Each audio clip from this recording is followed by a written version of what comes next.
Hey, hi everyone. Welcome to Adventures with Raven and Rowley. I'm Raven, and this is Rowley. We're going on car and tent camping adventures. A few weeks ago, I talked about my first ever real camping adventure. I have since realized that I left a lot of information out onto the cutting floor. Anyway, this week I'll be talking about how I found the type of caravan I was looking for, a women's caravan, exclusively women's caravan. I also will be talking about some of the fun and interesting things that happened during that, that women's caravan with nothing planned meetup, and a little bit of my history. If you're curious, please join us on this journey and continue to watch.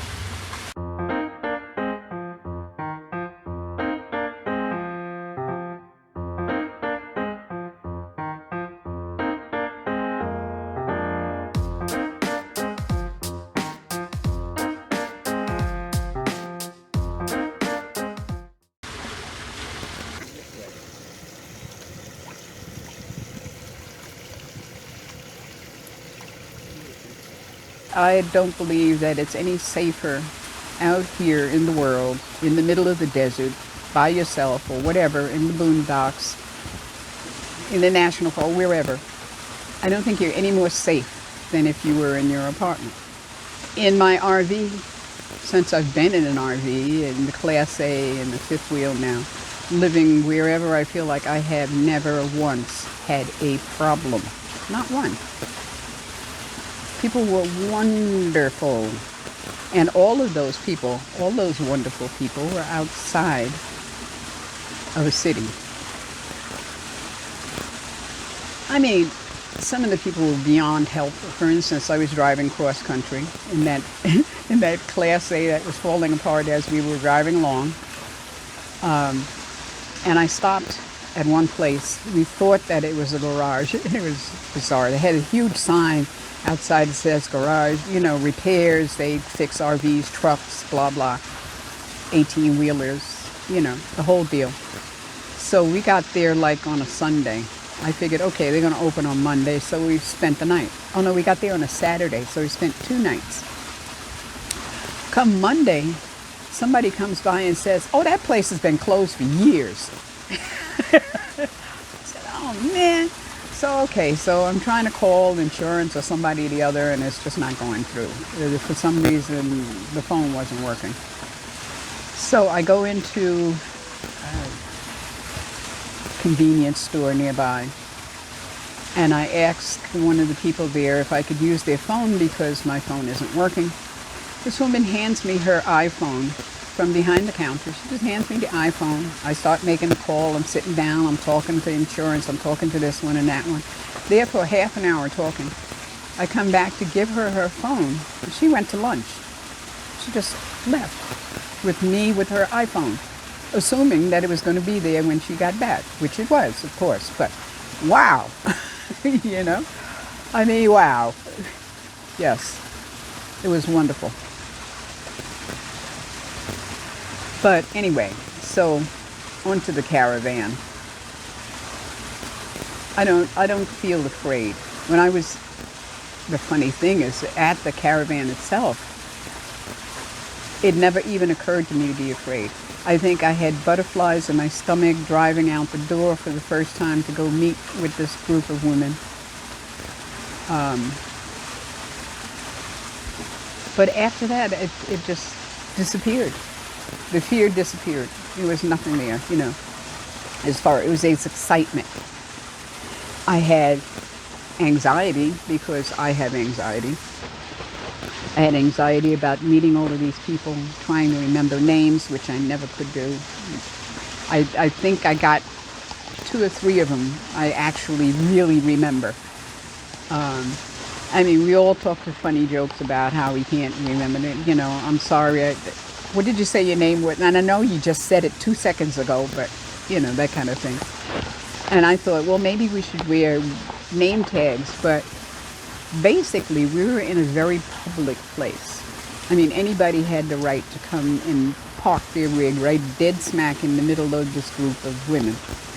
because it's public land. And we couldn't have said anything, you know.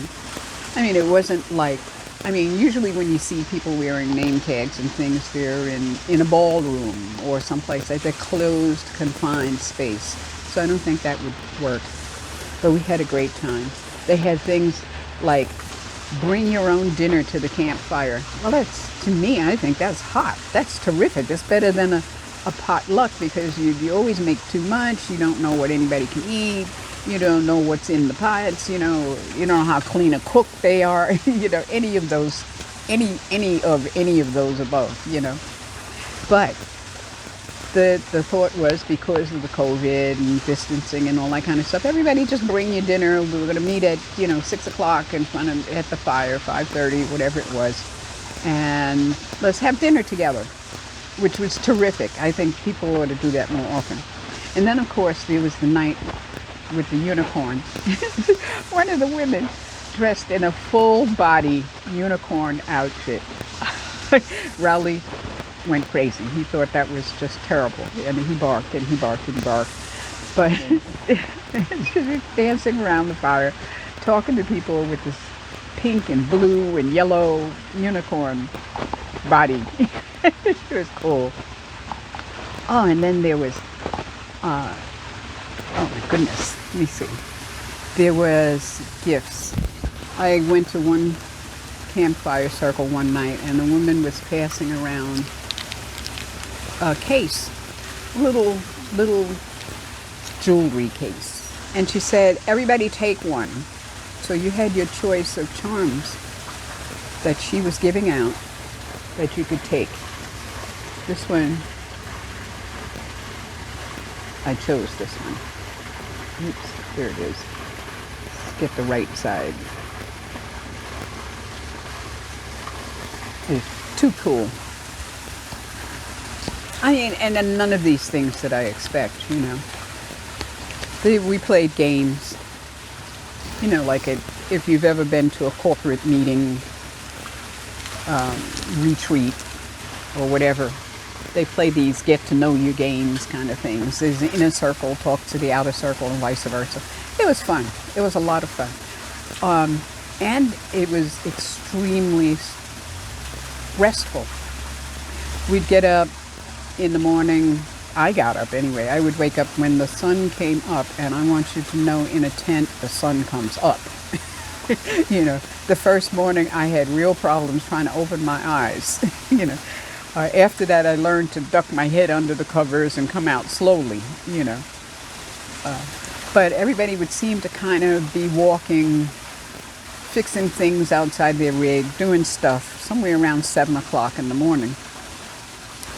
And so you kind of sashay over and meet a neighbor. The goal was to meet at least one neighbor, one somebody, and you talk. People ask me all kinds of questions. And people told me their life story. And in most of it, I could support it. I could support them. By the time it got to be about 8, 9 o'clock in the morning, it was really too hot for walking. There was, I think, the second day, I became dehydrated. On the first day, we got there late. So I was putting up tent. I was putting up the 7-foot tent at about 2 o'clock in the afternoon in the middle of the desert. It was hot. By the time it got to 5:30, 6 o'clock, after we went and sat around the fire, I sat around the fire all of maybe 15 minutes. I was so cold because the desert gets cold at night. It doesn't hold on to all of that heat from the day, So I just went back to my tent, and I didn't even eat anything. I just fell asleep. So when I woke up the next morning, I was surprised that I didn't really wake up in the middle of the night to pee, and that is something that happens to me all the time. I wake up 2, 3, 4 times a night to go to the bathroom. And when I finally did pee, it's very orange and only about a cup of it, right? But it still didn't strike me that I was dehydrated. It didn't. So I drank a couple of sips of water, and I hitched up Rowley, and we were going to go for a walk. So I get out the door. I'm not feeling the greatest, but I figured, it's probably too much working yesterday, pitching the tent, worrying about getting out there early, all the worry in general about what was going on in the house that day. So we walked, and one of the women said, "Hey, you should put a hat on." I don't know why I didn't put my hat on. I had it with me. But here we are walking out in full sun at 9 o'clock in the morning, up onto the tarmac, onto the road, which makes, of course, hotter to walk. And she says, "Here, put on a hat." So I take the hat, I put it on. I give it back to her when I'm coming back, when I pass going back. And I started feeling kind of lightheaded, but I stopped and I talked to another woman. I was still feeling kind of lightheaded, but I go on. And about, maybe 100 feet to my tent, I started dry heaving. I mean, I started throwing up nothing. But it was like I couldn't stop. It was just one right after the other. And I was near another van. And the woman said, "Do you want some water?" She gave me some water. I sat down. She says, "What about the dog?" I gave him some water. I gave Rowley some water. And after a few minutes, I felt good enough to get up and go get into my own tent and drink some water, So I made sure that I was drinking water constantly after that. But that's a real scary feeling. I found, though, that because of the heat,